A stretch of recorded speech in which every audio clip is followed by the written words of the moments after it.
Funding for the Maddy Report is made possible by grants from Community Health System, Fresno State Associated Students, Inc., Harris Ranch Resort, Producers Dairy, the Spencer Family, and The Wonderful Company.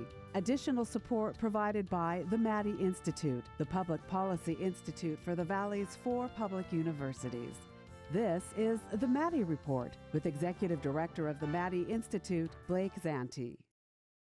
Welcome to the Maddy Report. I'm Blake Zanti, Executive Director of the Maddy Institute. Today we'll be discussing transportation in the Central Valley with Dr. Naomi Bick, Political Science Professor at Fresno State. Dr. Bick, thank you for joining the Maddy Report today. Really appreciate it. Thank you so much for having me. I'm excited to talk with you. Great. Well, Dr. Bick, your research focuses on public policy with an emphasis on climate change, urban politics, and local political institutions. What inspired you to recently focus your research on transportation policy and climate governance in the Central Valley of California? Yeah, absolutely. So when I did my dissertation a few years ago, I was studying climate change, but that was back in Michigan. So now that I've moved here to Fresno, I have been looking for ways to kind of connect my research with what's going on here in the Valley, to kind of, gauge what my students are interested in, gauge what the community is interested in. And so I got interested in transportation and its connections with sustainability as well at the local level. And you mentioned in your research, transportation is often the last item considered in, climate planning or decision making. Why is that, and what are the consequences of delaying that consideration?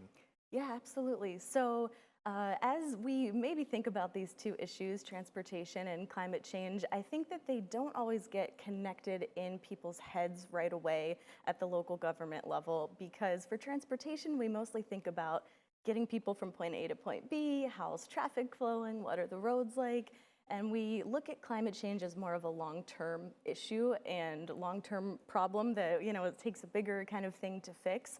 So sometimes we kind of think about these in two separate ways, but in reality, they are really closely related, because here in California, some of our largest greenhouse gas emissions come from the transportation sector. And so to be able to meet our climate change goals in the state, we need to address transportation. And that means addressing it at the local level where people are commuting every day. And then the other problem that we are facing is that we know the climate is changing, and we already are seeing effects of it, like with the LA wildfires and things like that. And so making sure that our transportation systems are ready to deal with the high heats that we're going to face, fires, floods, all of that we're expected to face throughout California, means that it's really important to connect these two issues together. Why do you think regions like the Central Valley are often overlooked in sustainability and transportation research? We're going to have later in the program one of your colleagues, Dr. Tawfik, I think one of the big issues in the Central Valley is that a lot of folks think of conventional transportation as driving a car, but don't consider some of the other methods of transportation. Why do you think that is, and why is the Central Valley overlooked? Yeah, so a couple of things with that. So in terms of why people don't connect sustainability with transportation, I think for a lot of us, it just comes down to practical day-to-day. We have to get places, we have to drive our cars. And so that's mostly what a lot of us think about, is the conditions of our roads and our neighborhoods and things like that. But then we have kind of the larger issue of the Central Valley being overlooked and not really studied in this area. And for kind of the same assumptions that people assume everyone here is focused on their day-to-day. We have a lot of working class people in the Central Valley, and but that's just not exactly the truth. We do actually have a lot of innovative things going on here in the Central Valley, and a lot of efforts towards making our transportation more sustainable that are worth studying and worth looking at. Now, your research utilizes Ostrom's institutional analysis and development framework. Can you walk us through what is that framework, maybe for our audience who isn't familiar, and how did it shape your understanding of cooperation in transportation planning? Yeah, totally. So in public policy research, we know that we want to understand why we make policy and why people follow policy and things like that. And so this theory, it kind of comes in from the starting perspective that a lot of us assume we won't do things like protect the environment unless there's a big government or big somebody telling us what to do. And so this research kind of takes a different approach to that and says, actually, sometimes people do make decisions even if the bigger government isn't telling them what to do, because people want to. And when they make rules in their communities and they are really interested in things in their communities, that a lot of the time those policies are more successful than the ones that are placed down upon them by those higher levels of governments. And so that's why I got really interested in this theory and applying it to the Central Valley, where people have a real desire to understand things from our neck of the woods and connect things to our daily lives here. Thank you. We're going to take a quick break and we'll be right back. This is the Maddy Report. Welcome back. Dr. Bick, thanks again for joining the Maddy Report. We were just beginning to talk about your research, and in your research, you emphasized the importance of citizen inclusion. Based on your findings, what models of public participation seem to be the most effective? Yeah, absolutely. So when we're talking about public policy, especially at the local level, a lot of the research points to the fact that getting citizens engaged means that that's how policy is going to stick, and that's how things are going to last and people will buy into it. So having citizen engagement is really, really important for areas like this. And in particular, we know that not just surface level engagement, but really getting the community to buy in and having their input in creating policies is really important as well, so that we're not just designing things from the top down and pushing it on to people, but getting them to be participants the entire time. Now, how can local residents, especially here in the Valley, maybe those who are in rural communities, maybe who it's tough for them to drive to a public meeting that's happening in Fresno or Visalia or Bakersfield or whatever major metropolitan area, how can they better engage in these transportation conversations that are happening to be able to have a say in that policy?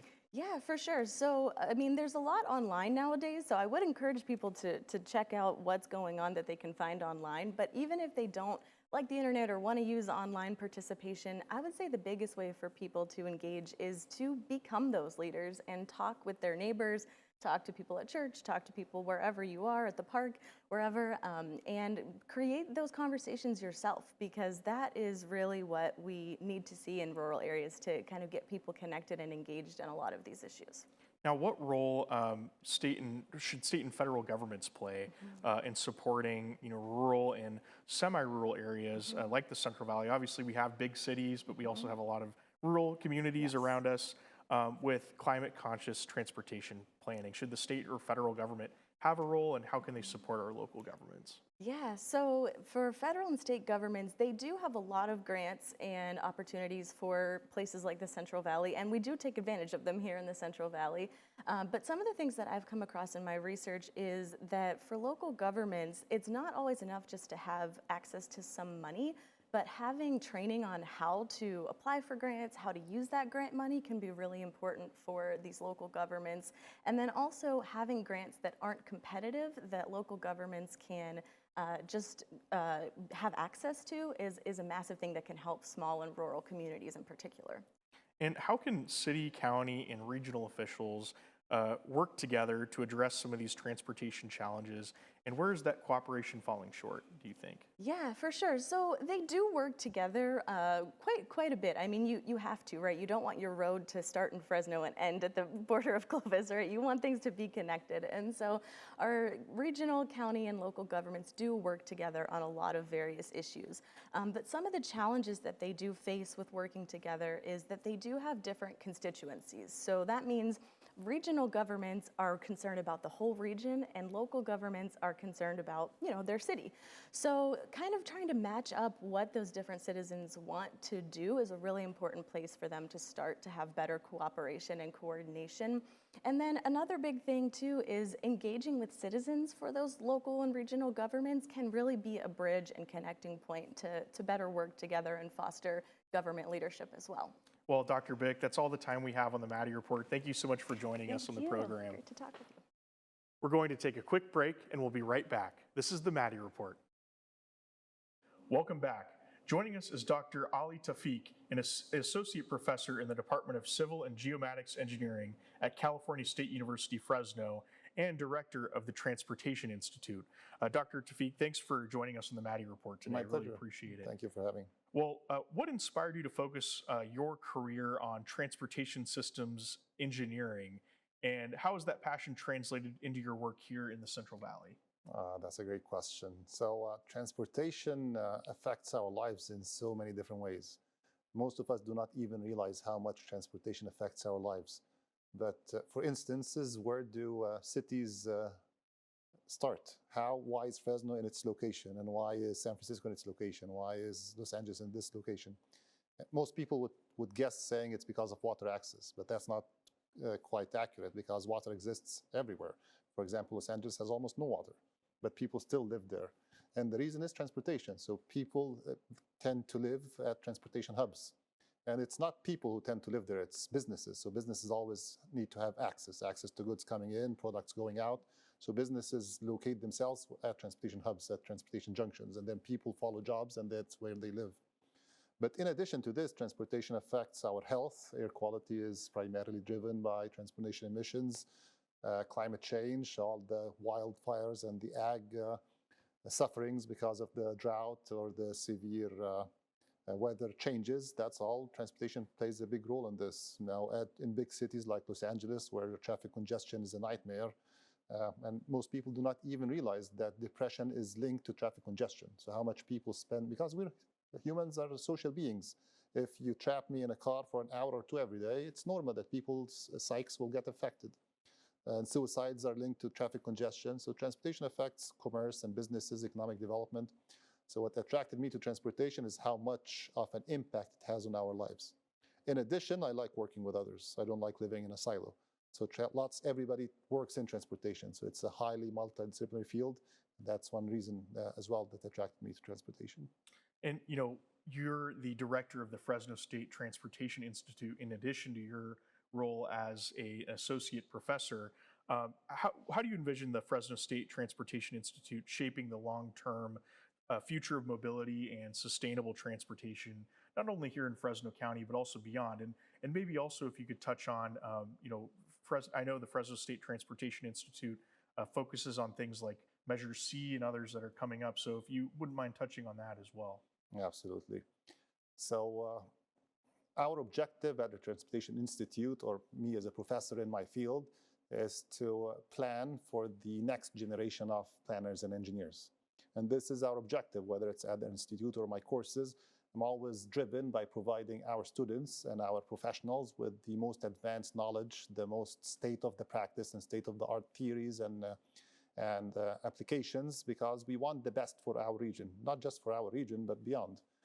Climate change is not driven locally. Climate change is driven internationally. If greenhouse gas emissions produced in China affect us in the US and affect us in Fresno, same thing they're produced in Australia or Africa or anywhere in the world. So the more we can push the envelope, we can push the state of practice, the better everybody becomes. So at the Institute, we focus our work on four main areas. Education, so we want the next professionals, whether working at the professors or working at the industry or working at the government or working at the NGOs, we want them all to hit the ground running. We want them all, before even hitting the job market, we want them to be equipped with the best knowledge, with the state of practice, state of the art. We want them to go and say, okay, we know that we have these problems and here are some solutions that we think we might work. So we want them to be equipped with the tools necessary to change the status quo, to move us forward. Research is this. At the Institute, we have four main focal areas: education, research, technical service, and outreach. So the education part, we provide the students and professionals, so we provide also professional development opportunities with the state-of-the-art, state of practice. Research, we task our students all across the university, all 8 colleges, faculty and students from all 8 colleges are working on addressing transportation challenges in our region, trying to find, okay, what's the problem and what are possible solutions? How can we make things better?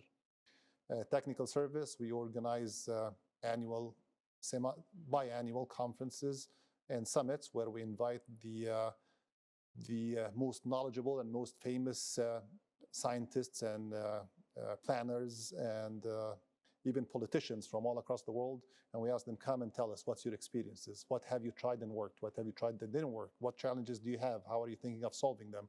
And we catalyze this dialogue between our local constituents, students, professionals, politicians, and the international leaders. So try and find a way, learn from their mistakes, learn from their thinking, and try to make things better. And last is K-12 outreach. So we do lots of work reaching out to K-12 students all the way from kindergarten to high school and college, educating them about potential careers in transportation. So transportation is a huge field. If you look at the DOT is one of the biggest budgets, whether nationally or statewide. That's because transportation is a huge field. It includes ports and airports and traffic lights and roundabouts and buses and metros and trams, and ferries. I mean, it's huge, and even trucking. So because this is such a huge field, lots of people end up working in transportation. In school, nobody knows that this is a possible career. All they know about transportation is I could be a driver, but that job is not going to be there once we have autonomous vehicles. That job is not even going to be there. So we try to expose our youth about the transportation challenges that we have in the Valley, as well as potential careers. So if you want to study English, you have a place in transportation. If you want to study art, you have a place in transportation. You want to study politics, you have a place in transportation. Thank you. It's certainly important work. We're going to take a quick break, and we'll be right back. This is the Maddy Report. Welcome back. Dr. Tawfik, thanks again for joining us on the program. Your research centers on understanding and modeling human travel behavior, and you've kind of referenced this in your previous answers. How can insights from this kind of research inform smarter, more sustainable transportation planning, especially in a region like the Central Valley, where many folks see driving as the only option for getting around, but that's not always the case? That's a great question. It has lots of history behind it. So to plan, you have to start by understanding how humans make their travel choices, which is human travel behavior. And our transportation planning model, whether in Fresno or whether in any other metropolitan area or state even, relies on its core on understanding and modeling human travel behavior. We have to understand how many trips are people going to make in a day, at what time, going from where to where, and what mode of transportation are they interested in choosing? What characteristics do they seek? Do they seek reducing their travel times? Do they seek reducing congestion? Are they environmentally conscious? Do they seek to reduce their carbon and air pollution footprints, for example? So it all starts by understanding how humans make their travel choices. And once you can model the choice of a single human, if you model the choices of all humans living in a specific area, then you can model the footprint of your transportation system. You can model what every person's choice is going to be, then you can compute the emissions or the congestion that each one of those trips is going to contribute. And this is how we plan and design our transportation systems. For many years, or actually many decades across the United States, our transportation plans only included models for cars. So we only planned and only designed for our road infrastructure that carries the automobiles. In recent decades, as climate change and air pollution started becoming bigger problems, also health, more advanced metropolitan regions started including parts of the model to model public transportation, as well as modeling active transportation. Active transportation refers to walking and biking. In Fresno, right now, our models, we upgraded our models. So our Metropolitan Planning Organization, which is Fresno Council of Governments, they upgraded their models a few years ago, and now it includes both cars, automobiles, as well as public transportation. And they're still working on adding active transportation, which is walking and biking. Right now, they are modeled outside our regional planning model, but everything at some point is going to be integrated into one big model that can model everything. Now, until this happens, it becomes very challenging to plan or design efficient active transportation systems, because we cannot design a bikeway if we do not know how many people, if people are actually going to use it or not. Are people willing to use their bikes to travel from that point to that point on this path? And that is something we wouldn't know, we cannot forecast until we understand the behavior of our constituents and can model their behavior in a reasonable fashion. So right now, this is not something that we can do efficiently in spite of all the efforts that one always applauds and supports, but it cannot be modeled efficiently until we upgrade our models to become more comprehensive. There are lots Well, I was going to say, I think, one of those opportunities are areas like intelligent transportation systems, something that, your work has involved. What role do you see these technologies playing in addressing things like, climate change and other challenges here in the Central Valley? Actually, our Fresno City has actually, and Caltrans District 6, which is our district, have quite an impressive ITS, which is short for Intelligent Transportation Systems, have quite an impressive infrastructure. So Fresno, in spite of not being a very big city in comparison to other cities across the country or the state, we have quite an impressive ITS foundation, whether it's in the city or whether it's in Caltrans in our district. That said, there are ITS committees in Fresno Council of Governments, and where all of our cities and the county work together to see how can we advance our ITS applications. Now, ITS serves several benefits. Reducing air pollution emissions or climate change emissions is one of them. But in addition to those, it has significant benefits in identifying crashes, incidents, and clearing them as fast as possible, or sending help for those in need as fast as possible as well. So it has lots of safety benefits, as well as traffic congestion reductions benefits, because once we notice or note an incident, then we can send the clearing staff as fast as possible to clear the incident. Well, Dr. Tawfik, that's all the time we have on the Maddy Report today. Thank you so much for joining us on the show. My pleasure. Really appreciate your time. Thank you for having me. And for those who are interested in your work, they can visit your website. And what is your website? So if you Google the Fresno State Transportation Institute, you will find we pay attention to our website as well as our social media, and we make lots of posts. We try to be as up to date as possible on all of our social media platforms. That's great. Well, thank you so much. Thank you.